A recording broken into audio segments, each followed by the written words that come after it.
Today I want to talk about leadership and entrepreneurship for those of us who think a little bit differently or would like and appreciate thinking a little bit differently about it. Because we've all pored over books on leadership, podcasts, YouTube videos, and consumed so much content around leadership, entrepreneurship, careers in general. But it doesn't always work. And I kind of want to spend a little bit of time talking about why. Before I get into this, I just want to do an introduction to who I am. So my name is Lee, and I consider myself to be a multi-passionate person. I'm interested in a lot of different cool things. I am, on one hand, a leadership coach, and I specialise in coaching a variety of people, but my real passion is neurodiversity, which is why I like people that think a little bit differently. I'm also an entrepreneur, I'm a data scientist, I'm a mathematician, I'm a musician. I'm so many different things that make up who I am, and I love all those aspects.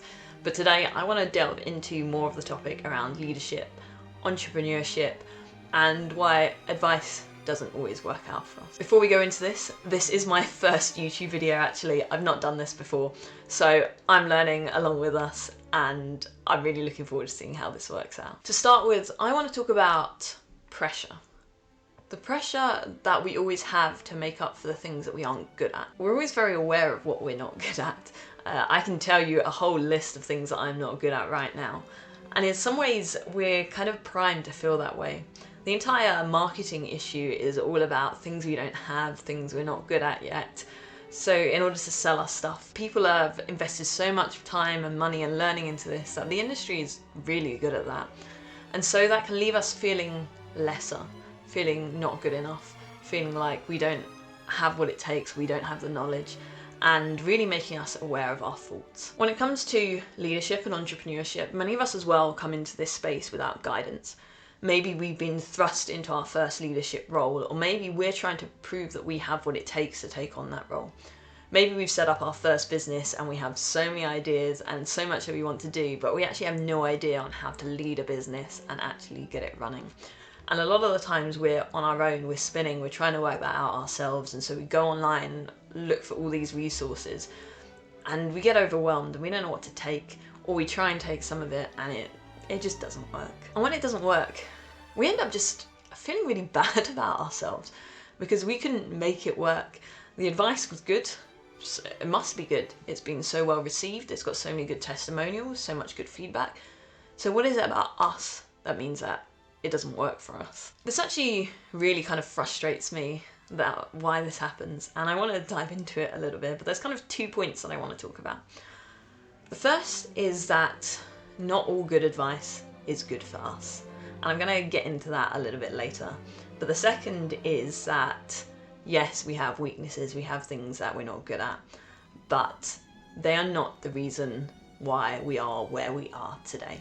They're not the reason why we got hired, they're not the reason why we got put into a leadership position, they're not the reason why we started a business, right? The whole reason we are where we are today is because of the things we are good at, not the things that we are bad at. I'm a big advocate for a strength-based approach, and actually in my leadership and entrepreneurship coaching, I'm so focused on your strengths. And the reason is that we all have limited time. We're all trying to do a lot of stuff with limited time.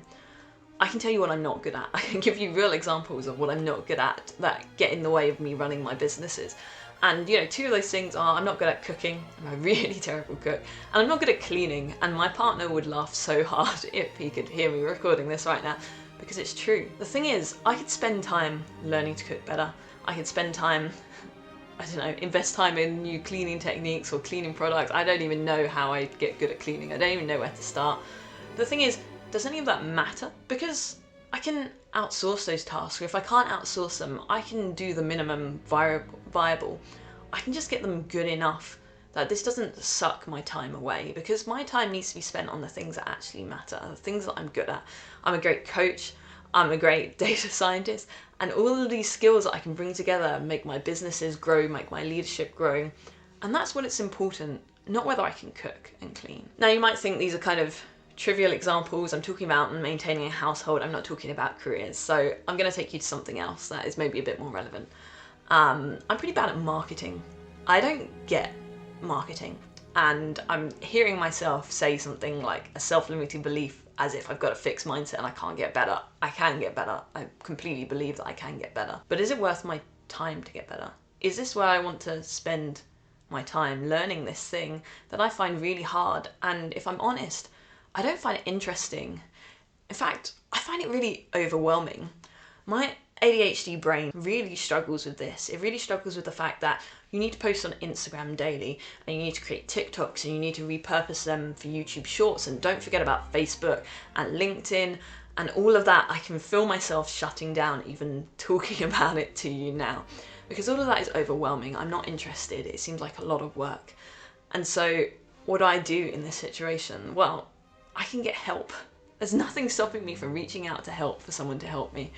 Or I can just do the minimum viable product to get that out there and be in that world. Or I can just choose which subset of these things that I like. I don't have to spend hours and hours making up for that weakness, because I've got strengths that I can focus on instead. And my strengths are what's going to see my businesses thrive. This also leads me on to my other point. I'm sure a lot of the marketing advice out there is good advice. I'm sure there's so much good stuff out there about optimizing for the different platforms, making sure you get seen at the right time. All of that stuff is probably very valid and very good. But just because it's good advice doesn't mean it's good advice for me. And that's not just because I have ADHD. This could be for anyone or any piece of advice. A piece of advice can be good, but not be good advice for you. That's something that I talk about a lot, because you could be getting advice from someone who is in your exact career path and they're ahead of you by 5 years. And they might have amazing advice for how they did it, and you can see that their career path is going the exact same direction you want to go in. It doesn't mean their advice is going to work for you. 5 years ago was before a pandemic. The environment we find ourselves in now is very different to the environment of 5 years ago. And so while some of their advice might be amazing, some of their advice might actually not work for you, and that's okay. So that's kind of my introduction to who I am and what I stand for.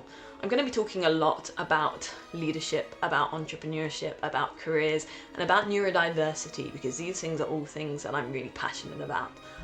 Not all the advice I give on this channel is going to work for you. That is my premise here. But some of it is.